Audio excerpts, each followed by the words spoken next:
முந்தினதை விட பிந்தினதை என்ன செய்ய போறீங்க? ஏதாவது செய்திருக்கிறாரா? அப்படி பார்க்கும்போது ஒரு 7 காரியங்களை ஆண்டவர் எனக்கு காண்பித்தார். எடுத்து வாசிப்போம். முதலாவதாக ஆகாய் 2ஆம் அதிகாரம், ஆகாய் 2ஆம் அதிகாரம் 3-4 வசனங்களை வாசிப்போம்.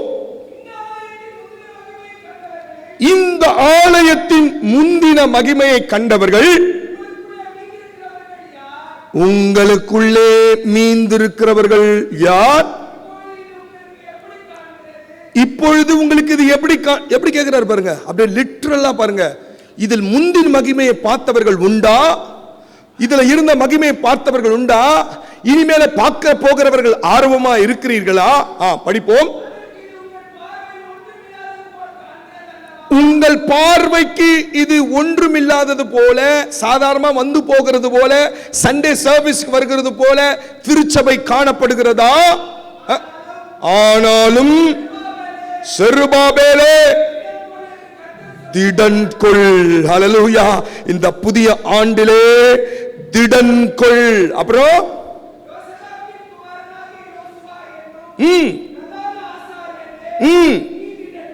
நீ திடன் கொள்.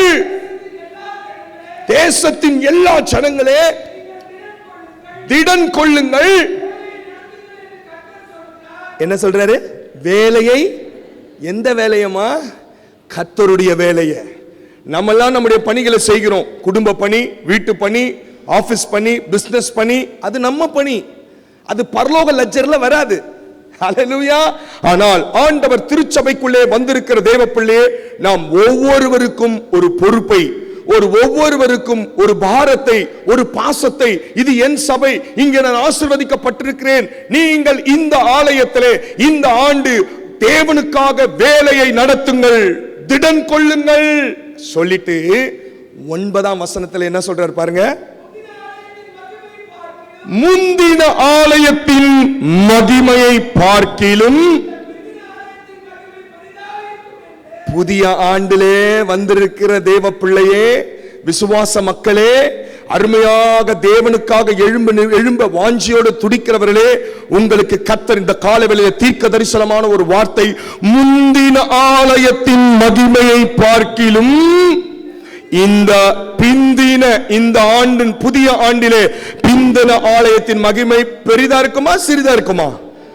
ஏற்கனவே இருந்தது, ஏற்கனவே மகிமையோடு தான் துவங்கப்பட்டது, ஏற்கனவே மகிமையோடு தான் 5 ஆண்டுகளை கர்த்தர் நடத்தினார், சிறப்பானவைகள் நடத்தினார். ஆனா இது கடைசி காலம், தேவனுடைய வருகையின் காலம். இங்கே நம்மை ஆண்டவர் ஒரு எச்சரித்தும் ஒரு தட்டி சொல்லுவாங்களே, அது மாதிரி தட்டி சொல்லுகிறார். திடன் கொள், கேர்ஃபுல், பிவேர். நம் ஒவ்வொரு மேலும் விழுந்த கடமை என்ன? பிந்தி இனிமேல் நடக்க போகிற ஆலயத்தின் ஆராதனைகளிலே, ஒவ்வொரு ஜபங்களிலே, ஹல்லேலூயா, ஏன் மகிமை பெருசா இருக்கு. ஒரு கை தட்டுங்களேன். ஹல்லேலூயா. இரண்டாவதாக பாருங்க, யோவான் 2ஆம் அதிகாரம், யோவான் 2ஆம் அதிகாரம் 3ஆம் வசனத்தை வாசிப்போம். திராட்சரசம் குறைவுபட்ட போது அவரை நோக்கி, திராட்சரசம் இல்லை என்றார்.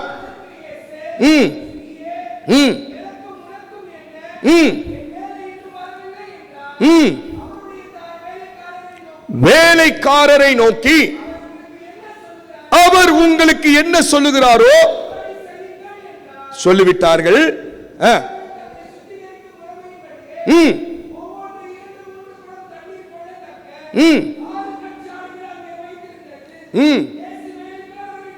இயேசு வேலைக்காரரை நோக்கி, ஜாடிகளிலே தண்ணீரை நிரப்புங்கள் என்று சொன்னார்.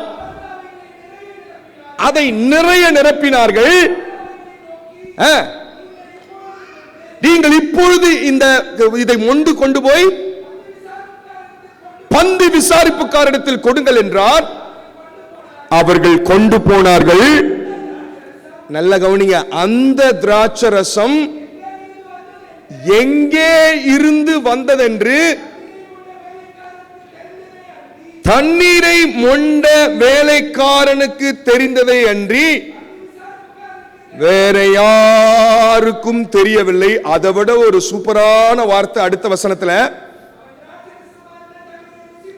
அவன் திராட்சரசமாய் மாறின தண்ணீர். அண்டர்லைன் பண்ணுங்க உங்க பைபிள்ல. ஹல்லேலூயா. முன்னாடி இது என்னவா இருந்ததா? முன்பு இது என்னவா இருந்ததா? தண்ணீரா இருந்தது. இப்ப என்னவா மாறி இருக்குதா? ஹல்லேலூயா. திராட்சரசமாய் மாறின தண்ணீரை ருசி பார்த்தபோது, இட்ஸ் வெரி இம்பார்ட்டன்ட். ஹல்லேலூயா. யாருக்குமே நடந்தது தெரியாது. ஆனா மொண்டு கொண்டு வந்தாங்க பாரு, அவனுக்கு தெரியும் தண்ணீரை நிரப்பணும். இதை ஆண்டவர் பிளஸ் பண்ணாரு. அவர் இதை பார்த்தாரு. இது முன்பு சாதாரண தண்ணீரா இருந்தது, சுத்திகரிக்கிற கால் நம்ம வாஷ் பண்ற தண்ணீரா இருந்தது, இதுக்கு வேல்யூ இல்லாம இருந்தது, ஓரமா இருந்தது. ஆனா ஆண்டவர் இந்த தண்ணீரை இதை பார்த்தபோது, பிளஸ் பண்ண போது, இது ஓரமா இருந்த தண்ணீர் இப்போ டேபிள், கிங்ஸ் டேபிள்ல போயிருச்சு. எங்க போயிருச்சு? சாதாரணமா இருந்த வாட்டர் இப்போ நிறம் மாறி இருக்கிறது, சுவை மாறி இருக்கிறது, இடம் மாறி இருக்கிறது. கைகளை தட்டி ஆண்டவரை மகிமைப்படுத்தலாமா? ஹல்லேலூயா. மூன்றாவதாக, தேவன் முந்தினதை விட பிந்தினது இந்த ஆலயத்தில் எப்படி இருக்கணும், நம்ம எப்படி இருக்கணும், எப்படி இருக்கும் வாக்கு பண்றாருன்னா, ரூத் 3ஆம் அதிகாரம், ரூத் எழுதின புத்தகம் 3ஆம் அதிகாரம் 10ஆம் வசனம் 11ஆம் வசனத்தை யாராவது ஒருத்தர் வாசிப்போம். ரூத் புத்தகம் 3ஆம் அதிகாரம் 10, 11. அதற்கு அவள், நீ கர்த்தரால் ஆசீர்வதிக்கப்பட்டவள், நீ தரித்திரரும் ஐஸ்வர்யவான்களுமான வாலிபர்களின் பிறகு போகாததினால். Underline underline underline. நான் எல்லா டாபிக்ல தான் பேசுறேன். முந்தின உன் நற்குணத்தை பார்க்கிலும் பிந்தின நற்குணம் எப்படி இருக்குதுன்னு சொல்றாங்க? பேடா இருக்குதா, குட்டா இருக்குதா? முந்தி உன்னை நான் பார்த்திருக்கிறேன், முந்தி நீ யாருன்னு எனக்கு தெரியும், முந்தி நீ எந்த குலம் தெரியும், நீ எந்த தேசம் தெரியும், உன் வாழ்க்கை எப்படின்னு தெரியும், உன் பேச்சு எப்படின்னு தெரியும், நீ எப்படி வாழ்க்கை நடத்துன தெரியும், உன்னுடைய பிசினஸ் எப்படி தெரியும், உன்னுடைய அணுகுமுறை எப்படின்னு தெரியும். ஆனா இப்போ ஆண்டவரை ஏற்றுக்கொண்ட பிறகு, ஆண்டவருக்காய் நீ ரட்சிக்கப்பட்ட பிறகு, ஆண்டவருக்காய் நீ மாறின பிறகு, பிந்தின நற்குணம், பிந்தின குணம், பிந்தின கேரக்டர் எப்படி இருக்கணுமா? எப்படி இருக்கணுமா? என்ன சாட்சி பெறாங்க? நம்ம உத்தமமா. இந்த புதிய ஆண்டிலே திருச்சபை வந்திருக்கிறது. ஆண்டவர் இந்த ஆண்டிலே திருச்சபையை பார்த்து, இதுல இருக்கிறவர்களை பார்த்து சொல்றாரு, முந்தின குணத்தை பார்க்கிலும், முந்தின நல்ல குணங்களை பார்க்கிலும், முந்தின எழுப்புதலை பார்க்கிலும், முந்தின செயலை பார்க்கிலும், இனிமேல் உன் செயல், உன் குணம் நான் பார்ப்பேன், நான் கவனிப்பேன். அது நற்குணமா இருக்கணும், சாட்சி பெறணும். நாலாவது ஒரு காரியத்தை கர்த்தர் செய்ய விரும்புகிறார். யாத்திராகமம் 4ஆம் அதிகாரம் 8ஆம் வசனத்தை குயிக்காக வாசிப்போம். யாத்திராகமம், முந்தின அடையாளத்தை கண்டு நம்பாமலும் உனக்கு செவி கொடாமல் போனால் பிந்தின அடையாளத்தை கண்டு நம்புவார்கள். யார் யாரிடம் சொன்னது? தேவன் மோசையிடம் எகிப்துக்கு போகும்போது ஆண்டவர் சொல்றாரு, என் மக்களை விடுவித்து கொண்டு வா. பார்வோன் நம்ப மாட்டான், உலகம் சில விஷயத்தை நம்பாது. ஆனா ரட்சிக்கப்படாத நம்ம குடும்பங்கள், ரட்சிக்கப்பட உலகம் ஒரு பார்வோன், உலகம் ஒரு எகிப்து. அங்கிருந்து மக்கள் விடுதலையாய் சபைக்குள்ள வரணும்னா நாம் அடையாளத்தை காட்ட வேண்டும், தேவனுடைய வல்லமையை காட்ட வேண்டும், ஜெபத்துல பவரை காட்டணும், நம்ம கர்த்தருக்குள்ள தான் வாழ்றோன்ற அடையாளத்தை காட்டணும். நாமளே ஒரு அடையாளமா இருக்கணும். நீங்கள் அடையாளங்களாய் இருக்கிறீர்கள் என்று வேதம் சொல்லுது. நம்ம யாருங்க? கிறிஸ்தவர்கள். அடையாளம். நம்ம சிலதுல கலந்து கொள்ள மாட்டோம், அடையாளம். சண்டே சர்ச்சில் தான் இருப்பாங்க, அடையாளம். கண்ட காரியத்தை தொட மாட்டாங்க, அடையாளம். யார் கூப்பிட்டாலும் எல்லாத்துக்கும் போயிட மாட்டாங்க, அடையாளம். அந்நிய நுகத்தில் பிணைக்கப்பட மாட்டாங்க, அடையாளம். இந்த அடையாளங்களா நம்ம இடத்துல இருக்குதா? முந்தின அடையாளத்தை பார்க்கிலும் பிந்தின அடையாளம். மோசைக்கிட்ட ஆண்டவர் சொல்றாரு, ஏதாவது இந்த முந்தின அடையாளத்தை விட நான் என் வல்லமையாகிய பிந்தின அடையாளம். ஐந்தாவது, 1 கொரிந்தியர் 15ஆம் அதிகாரம் 45-46 வாசிங்க. ஹல்லேலூயா. முந்தின மனுஷனாகிய ஜீவ ஆத்மாவாய் மறைந்து போனான். பிந்தின ஆதாம் எப்படிங்க? முந்தின ஆதாம், பிந்தின ஆதாம். பிந்தி வந்தவர் இயேசு கிறிஸ்து. ஹல்லேலூயா. முந்தின இருக்கிற ஆதாம் தேவன் ஏற்படுத்தினார் பரிசுத்தமா வாழ. வஞ்சிக்கப்பட்டாங்க, சர்பத்தால் வஞ்சிக்கப்பட்டாங்க, பழத்தால் வஞ்சிக்கப்பட்டாங்க. ஆனா பிந்தி வந்தவர் கிறிஸ்து. அவர் நமக்கு தந்த பரிசுத்த ஆவியாகிய தேவன் உயிர்ப்பிக்கிறவர். என்ன போட்டுது பத்தியா? பிந்தின ஆதாமாகிய பரிசுத்த ஆவியானவர் என்ன பண்ணுவாரா? என்ன பண்ணா? உயிர்ப்பிப்பாரா. இரண்டாவது அர்த்த வசனம், ஆவிக்குரிய சரீரம். பாத்தீடா, தேவனாகிய கர்த்தர் இந்த பூமியில நம்ம வாழறதுக்கு இந்த சரீரத்தை கர்த்தர் கொடுத்திருக்கிறார். இந்த சரீரத்தோட தான் நம்ம அடக்கணும். பூமியில சட்டம், பூமியில வாழணும்னா நமக்கு சரீரம் வேணும். ஆனா இந்த சரீரத்துக்கு 80 வயசு 90 வயசு குறிக்கப்பட்டிருக்கிறது, அட்லீஸ்ட் 100 வயசு குறிக்கப்பட்டிருக்கிறது. தேவன் ஆவியா இருக்கிறார்.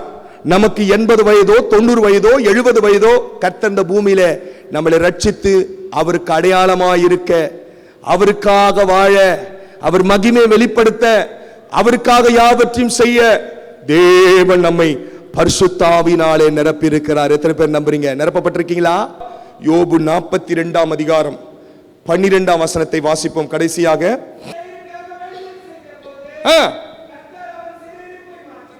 கர்த்தர் அவன் சிறையிருப்பை, இதுக்கு முன்னாடி பேசின எல்லாமே முந்தி பிந்தி. எது முன்னாடி? ஃபர்ஸ்ட் நான் பேசின முந்தின ஆலயத்தின் மகிமையை பார்க்கிலும் பிந்தின ஆலயத்தின் மகிமை பெரிதா இருக்கும். இரண்டாவது என்ன சொன்ன? முந்தின ரசத்தை பார்க்கிலும் பிந்தின ரசம் எப்படி இருந்ததா? ரொம்ப ருசி உள்ளதா இருந்ததா. முந்தின குணத்தை பார்க்கிலும் பிந்தின குணம் எப்படிப்பட்டது? நற்குணம் உள்ளதா இருந்ததா. முந்தின அடையாளத்தை விட பிந்தின அடையாளம். முந்தின ஆதாம் எப்படிப்பட்டவர்? ஜீரோ ஆயிட்டாரு. பிந்தின ஆதாமாகிய கிறிஸ்து ஆவியானவர் உயிர்ப்பிக்கிறவர். இப்போ படிக்கிறோம் கடைசியாக, கர்த்தர் யோபின் முன்னிலைமையை பார்க்கிலும் அவனுடைய பின்னிலைமை. பாத்தீங்களா? நிலைமை நல்லா இல்லையா? இப்போதைக்கு என் பிசினஸ் நிலைமை நல்லா இல்ல, என் குடும்ப நிலைமை நல்லா இல்ல, வெளியே சொல்ல முடியல, என் பிள்ளைங்களுடைய எதிர்காலம் நிலைமை சரியில்லை, வெளியே நான் பார்க்கறது சிரித்து இருக்கிறேன், ஆனா my situation is bad. இன்னைக்கு கர்த்தர் சொல்றாரு, எல்லாத்தையும் இழந்த போதிலும் யோபு நான் போகும் வழியை கர்த்தர் அறிந்திருக்கிறார். தம் மனைவி கூட வெறுத்த போதும் அவர் என்ன சொல்றாரு? கர்த்தர் கொடுத்தார், கர்த்தர் எடுத்தார். நன்மை பெறும்போது கர்த்தரை துதிக்கிறோமே, கொஞ்சம் பிரச்சனை வந்தா கர்த்தரை முறுமுறுக்க கூடாது, சபையை விட்டுட கூடாது, நான் உறுதியாய் கர்த்தரை பிடிப்பேன். பரலோகம் நம்முடைய போராட்டங்களை, நம்ம பிரச்சனைகளை பரலோகம் கவனிக்குது. சோதனை நேரத்தில் நிற்கும் போது பரலோகம் நம்ம நிலைமையை மாத்தும். முந்தின நிலைமை மோசமா இருக்கும் போது, சிச்சுவேஷன் மோசமா இருக்கும் போது அதிகமா ஜெபிக்கணும், அதிகமா விசுவாசமா இருக்கணும். பிளாட்ஃபார்முக்கு வந்துட்டாரு கோட்டீஸ்வரருங்க, ஊஸ் தேசத்திலே is a biggest richest man. இப்போ எங்க வந்துட்டாரு? கேர் ஆஃப் பிளாட்ஃபார்முக்கு வந்துட்டாரு. ஆனா அவருடைய எல்லா உலக ஆசீர்வாதம் போனாலும் அவர்கிட்ட இருக்கிற கர்த்தர் போல, விசுவாசம் போல, நம்பிக்கை போல. ஹல்லேலூயா. இன்னைக்கு ஒரு சேடான விஷயம் என்ன தெரியுமா? பணம் இருக்குது, கார் இருக்குது, பங்களா இருக்குது, பெரிய பதவி இருக்குது, பெரிய பிசினஸ் இருக்குது, ஸ்டேட்டஸ் இருக்குது, கர்த்தர் இல்ல, அவர் பிரசன்னம் இல்ல, வேத வசனம் இல்ல, நம்ம பிள்ளைங்க கிட்ட பக்தி விருத்தி இல்ல, தேவனுக்காக வைராக்கியம் இல்ல. ஹல்லேலூயா. பாபேல் கோபுரத்தை கட்டும்போது கீழ இருந்தது சாம்பல் இருந்தது, ராஜா இருந்தாரு, பெரிய பலம் இருந்தது. ஆனா மேல என்ன தெரியுமா பேசிக்கிறாங்க?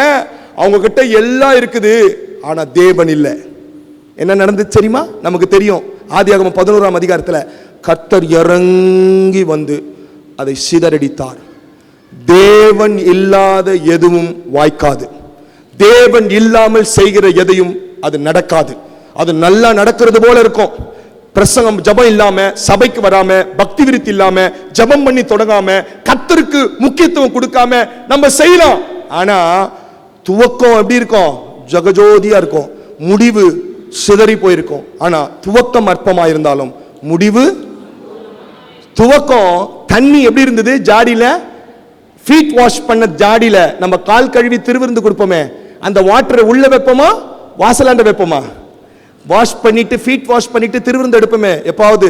அப்போ அந்த தண்ணி ஃபுல் பீட்டாண்ட வைக்க மாட்டோம், தண்ணியை ஓரமா வாசலாண்ட வைப்போம். ஏன்னா அது கால் கழுவுறதுக்கு. அப்படி வைக்கப்பட்ட தண்ணீரை நடுவீட்டுக்கு டேபிள்ல கொண்டு வந்தவர் நம்ம அப்பா அல்லவா? நம்முடைய கரங்களை உயர்த்தலாமா? ஹல்லேலூயா.